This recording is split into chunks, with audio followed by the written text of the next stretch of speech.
क्या आप nursing course करने की सोच रहे हैं और आप जीएनएम या बीएससी नर्सिंग में कंफ्यूज है कि आपको कौन सा कोर्स करना चाहिए या नहीं करना चाहिए, तो आज की वीडियो आपको हेल्प करेगी कि आपको जीएनएम कोर्स करना चाहिए या बीएससी नर्सिंग कोर्स करना चाहिए, किसमें क्या स्कोप रहता है, किसमें क्या करियर रहता है, कितना अर्न करते हैं, क्या एलिजिबिलिटी रहती है। इस तरीके के सभी डाउट्स और सभी एक्सपेक्ट से समझने की कोशिश करेंगे कि आपके लिए कौन सा बेहतरीन कोर्स है, किसमें आप अच्छा अर्न कर सकते हैं, किसमें स्टेबिलिटी है और किसका फ्यूचर बेस्ट है। तो इस तरीके से सभी डाउट्स को क्लियर करेंगे आज के वीडियो में। तो इस वीडियो को आप ज्यादा से ज्यादा अपने उन फ्रेंड्स को शेयर करें, उन रिलेटिव्स को शेयर करें जो 2025 के अंदर नर्सिंग का कोर्स करने की सोच रहे हैं। तो इस वीडियो को स्टार्ट करने से पहले अगर आप हमारे चैनल पे नए हैं या ऑलरेडी आप हमारी वीडियोस को देखते आ रहे हैं तो हमारे चैनल को सब्सक्राइब करें, बेल आइकन जरूर दबाएं, बिकॉज यहाँ पे मेडिकल एंड पैरामेडिकल से रिलेटेड वीडियोस आप तक टाइम टू टाइम लाते रहते हैं। तो चलिए बिना समय गवाए स्टार्ट करते हैं आज की वीडियो को। तो जैसे कि आप स्क्रीन पर देख सकते हैं, आज का हमारा टॉपिक है जीएनएम एंड बीएससी नर्सिंग।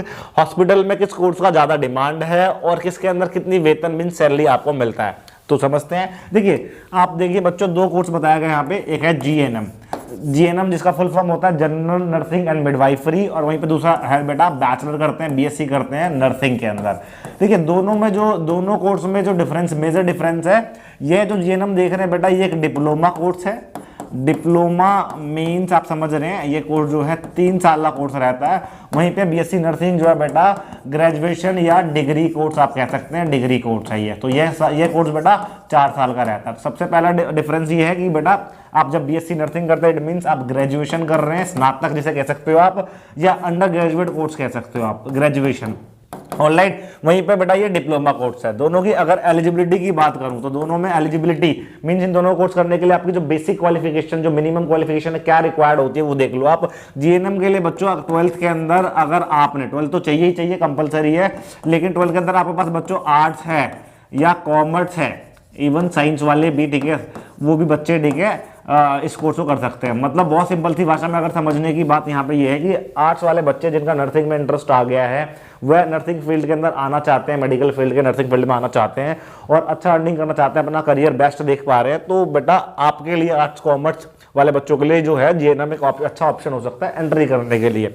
वहीं अगर मैं बीएससी नर्सिंग की बात करूं तो बीएससी नर्सिंग के लिए बेटा कंपलसरी होता है 12th के अंदर साइंस का होना, मींस फिजिक्स, केमिस्ट्री, बायोलॉजी का होना कंपलसरी होता है। बाकी बीएससी नर्सिंग में जो है, ये तो एलिजिबिलिटी की बात रही। अब कैसे मोड ऑफ एडमिशन समझते हैं कि मोड ऑफ एडमिशन होते क्या है। तो देखिए जीएनएम के अंदर जो है दो तरीके से आपको एडमिशन देखने को मिलेंगे। एक होता है बेटा एंट्रेंस, या तो आपको एग्जाम देके, एंट्रेंस देके, जिस भी इंस्टीट्यूट, कॉलेज या यूनिवर्सिटी में आप एडमिशन ले रहे हैं वहां पे आपको जो है एंट्रेंस देके आप एडमिशन लेते हैं। अदरवाइज आपको डायरेक्ट एडमिशन भी देखने को मिलता है। वहीं अगर मैं बात करूं बीएससी नर्सिंग में तो आपको डायरेक्ट एडमिशन नहीं देखने को मिलता है। एंट्रेंस जो है बच्चों वो कंपलसरी माना गया है बीएससी नर्सिंग के लिए, चाहे वो प्राइवेट इंस्टीट्यूशन में आप एडमिशन ले या गवर्नमेंट के अंदर ले, यूनिवर्सिटी, कॉलेज, कहीं पे भी अगर आप लेते हैं तो उसके लिए जो है एंट्रेंस जो है वो कंपलसरी माना जाता है for the BSc nursing. Otherwise आपको बड़ी दिक्कतें देखने को मिलती है इन फ्यूचर अगर आप डायरेक्ट एडमिशन लेते हैं तो आज के समय में। बाकी जैसे कि आपको पता है दोनों ही नर्सिंग का कोर्स है, तो दोनों की जो रेगुलेटरी बॉडीज है, दोनों कोर्स को जो रेगुलेट करती है, चाहे वो किसी इंस्टीट्यूट, कॉलेज या यूनिवर्सिटी से आप कर रहे हैं, तो जो उसको जो अप्रूवल देती है इस कोर्स के लिए, जो मान्यता प्राप्त करती है, उसके बाद जब आप कोर्स कर लेते हैं, कोर्स करने के बाद जो आपको रजिस्ट्रेशन देती है, जो भी आपने कोर्स करा, चाहे वो जीएनएम हो या बीएससी नर्सिंग हो, उसके लिए जो रेगुलेटरी बॉडी हमारे इंडिया में वो है सेंट्रल लेवल पे मैं बात करना चाहूंगा आईएनसी, इंडियन नर्सिंग काउंसिल। वही बीएससी नर्सिंग में भी आईएनसी है बच्चों, इंडियन नर्सिंग काउंसिल। हालांकि आप जिस स्टेट से अगर नर्सिंग कोर्स कर रहे हैं, चाहे वो जीएनएम हो बीएससी नर्सिंग हो, तो स्टेट के काउंसिल भी इन्वॉल्व होते हैं। जैसे मैं एग्जांपल लेना चाहूंगा दिल्ली का, तो दिल्ली के अंदर डीएनसी देखने को मिलेगा, तो स्टेट काउंसिल का भी अप्रूवल होना जरूरी रहता है। वैसे दोनों के अंदर बीएससी नर्सिंग भी अगर जिस स्टेट से कर रहे हैं वहां पे स्टेट काउंसिल का होना भी जरूरी रहता है। बाकी जो है सेंट्रल का इन्वॉल्वमेंट बहुत कंपलसरी माना जाता है। अब बात करते हैं, ये तो देखिए एलिजिबिलिटी वगैरह बात कर ली। दोनों कोर्स करने के बाद आप समझ रहे हैं अगर नर्सिंग कर लेते हैं, बीएससी नर्सिंग कर लेते हैं, तो एज ए नर्सिंग ऑफिसर आप वर्क कर सकते हैं। इसके अंदर जो है एज एन जीएनएम कर लेते हो तो नर्सिंग असिस्टेंट जो है आप वर्क कर सकते हैं, और नर्सिंग ऑफिसर के पोजीशन पे भी आप जा सकते हैं। समझते हैं कैसे? अगर देखिए अब आप समझते हैं कि लाइक अब आपको जो समझना है यहाँ पे, ये समझते हैं कि अगर जीएनएम या बीएससी नर्सिंग किस कंडीशन में हमें, जब हम ऑप्ट करते हैं तो कौन सा करना चाहिए। अब अभी तक तो हमने बात कर ली नॉर्मल इन्फॉर्मेशन, तो इसको समझने से पहले कि हमें कौन सा करना चाहिए उससे पहले मैं कुछ इन्फॉर्मेशन आपको देना चाहूंगा। अगर आप मेडिकल या पैरामेडिकल स्टूडेंट है या नर्सिंग स्टूडेंट है, होने वाले हैं, किसी कॉम्पिटेटिव एग्जाम की तैयारी करने वाले हैं, या आप अकेडमिकली ऑलरेडी आप पैरामेडिकल मेडिकल स्टूडेंट से पढ़ रहे हैं, अगर आपको दिक्कतें आ रही है तो आपको पैरास्किल मैड के नाम से एप्लीकेशन जो है वो प्ले स्टोर पर मिल जाएगा। जाएगा। लिंक जो है मैं डिस्क्रिप्शन में दे दूंगा, या अदरवाइज अगर आप लैपटॉप या iOS वगैरह यूज करते हैं तो www.paraskillmat.com पे जाए, खुद से रिलेटेड कोर्सेज देखे। इंटरनेट के सबसे सस्ते कोर्स जो है वहां पे लॉन्च किए गए हैं, उसमें एनरोल करके अपने करियर को काफी बेस्ट बना सकते हैं। देखिए, अब मेरा ये बताने का इंटेंशन ये नहीं है कि आप हमारे यहाँ से कोर्स एनरोल करिए पढ़िए, ऑब्वियसली बात है कि सबसे सस्ते कोर्स है, डेफिनेटली जब जाएंगे देखेंगे तो है, लेकिन इसका मतलब ये नहीं कि आप हमारे यहाँ से, आप अपनी लाइफ में आपको जहां से अच्छा कंटेंट मिल रहा है, जहां से आपको समझ में आ रहा है कि हाँ अच्छी चीजें हैं, चाहे आप अफोर्ड नहीं कर सकते, फ्री में चीजें मिल रही है आपको इंटरनेट के ऊपर, ऑब्वियसली बात है मिल जाती है, तो उनको लेके अपनी लाइफ में आप एक अच्छी नॉलेज के साथ, अपनी अच्छी पढ़ाई के साथ लाइफ में आगे बढ़े, तभी आपका करियर अच्छा होगा, तभी आपका जो है फ्यूचर है ब्राइट होगा। तो चलिए हम आते हैं अपने टॉपिक की ओर।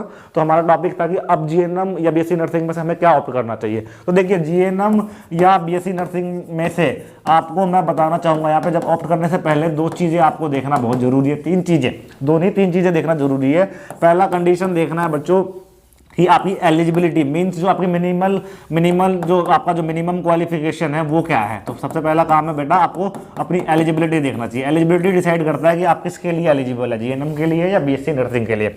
दूसरा बेटा देखना है आपका एकेडमिक कंडीशन, मतलब आप पढ़ने में कैसे हैं, पढ़ने में आप अच्छे हैं बुरे हैं, ये भी चीजें कैसे डिसाइड करेंगे मैं बताऊंगा आपको। और तीसरा रीजन है बेटा आपका फाइनेंशियल कंडीशन। क्या है बेटा? Financial condition. तो ये सारी चीजें जो हैं, ये तीन चीजें बहुत महत्वपूर्ण रोल निभाता है जब भी आप इस कोर्स को ऑप्ट करने वाले होते हैं, जीएनएम या बीएससी नर्सिंग। कैसे समझते हैं?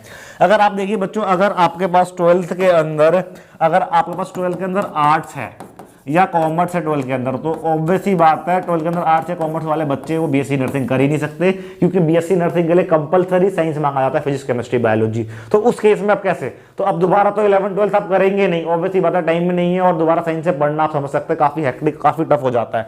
तो उस केस के अंदर बेटा आपके लिए जीएनएम जो है आर्ट्स कॉमर्स, अगर आपने 12th पास करा आर्ट्स कॉमर्स से, तो उस केस में बच्चों अगर आप जो है वो जीएनएम से स्टार्ट करेंगे, और जीएनएम करने के बाद कल को आप चाहते हैं कि मुझे आगे फर्दर स्टडी करना है, बीएससी नर्सिंग के इक्विवेलेंट होना है, तो आप पोस्ट बेसिक बीएससी नर्सिंग कर सकते हैं। क्या कर सकते हैं? पोस्ट बेसिक बीएससी नर्सिंग कर सकते हैं, और बिल्कुल इक्विवेलेंट हो सकते हैं आप इसके सेम बीएससी नर्सिंग के। तो ये ऑप्शन अब एलिजिबिलिटी के हिसाब से आपके समझते हैं। एकेडमिकली अगर आप स्ट्रांग नहीं है, या अगर आपके पास साइंस भी है, और जैसे कि आप बीएससी नर्सिंग के लिए जो भी एंट्रेंस एग्जाम है उन्हें देना है, क्योंकि देखिए एंट्रेंस एग्जाम कंपलसरी है, और आप उस केस में क्या है मतलब आप कंपटीशन में आपका नहीं हो पाता। ऑब्वियसली बात है मैं चाहूंगा कि होना चाहिए, लेकिन नहीं हो पाता कंपटीशन के अंदर, कंपटीशन एग्जाम नहीं दे सकते, तो उस केस में जो है बेटा आपके लिए जीएनएम है। जीएनएम में आपको डायरेक्ट एडमिशन देखने को मिलेगा, और बीएससी नर्सिंग के मुकाबले स्टडी भी कम है। तो आप एकेडमिकली अगर आपको ज्यादा टफ लग रही है पढ़ाई, तो उस केस में जो है आपके लिए जीएनएम जो है वो बेस्ट हो जाएगा। तो ये दूसरा कंडीशन देख लिया।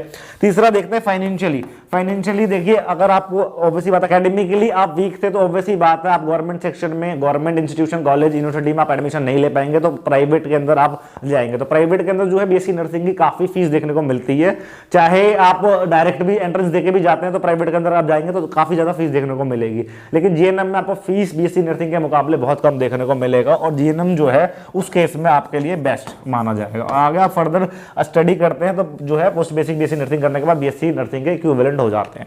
तो ये कंडीशन से इसमें आप डिसाइड करिए। बाकी यहाँ पे मैं बोलना चाहूंगा एक इंपॉर्टेंट पॉइंट, कि अगर आपके पास 12th में साइंस है, तो फिजिक्स केमिस्ट्री बायोलॉजी, तो बेटा मेरी पर्सनली रिकमेंडेशन रहती है कि बीएससी नर्सिंग करें, जीएनएम बिल्कुल भी ना करें। इससे बेकार डिसीजन कुछ नहीं हो सकता कि आपके पास 12th के अंदर फिजिक्स केमिस्ट्री बायोलॉजी होने के बाद आप डिप्लोमा लेवल के कोर्सेज कर रहे हैं, जो कि आर्ट्स से कॉमर्स वाले बच्चे करते हैं। उनके लिए एक तरीके से बैरियर जो है एक ओपनिंग की गई थी जीएनएम का, लेकिन स्टिल आप अगर उस केस में करते हैं तो वो आपके लिए बेस्ट नहीं होता। आपको बीएससी नर्सिंग करें, एक साल और देके आप समझ सकते हैं 4 साल का जो कोर्स है बेस्ट है बीएससी नर्सिंग, और आगे अच्छी सैलरी, अच्छी जॉब्स ओपनिंग देखने को मिलती है।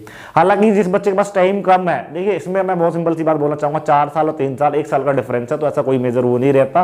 लेकिन स्टिल जो चाहता है कि मैं 1 साल बचाऊं, तो उस केस के अंदर उसके लिए डिप्लोमा कोर्स बेस्ट हो सकता है। लेकिन एट दी एंड ये कहना चाहूंगा, पास 12th के अंदर फिजिक्स केमिस्ट्री बायोलॉजी है बेटा, वो बीएससी नर्सिंग जो है वही करे, उसके अलावा जीएनएम ना ही करे। ये मेरी हम्बल रिक्वेस्ट रहेगी, मेरी तरफ से रिक्वेस्ट रहेगी।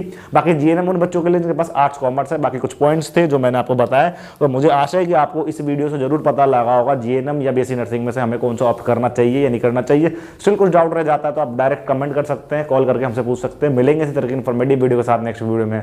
आज और अभी के लिए बहुत बहुत धन्यवाद।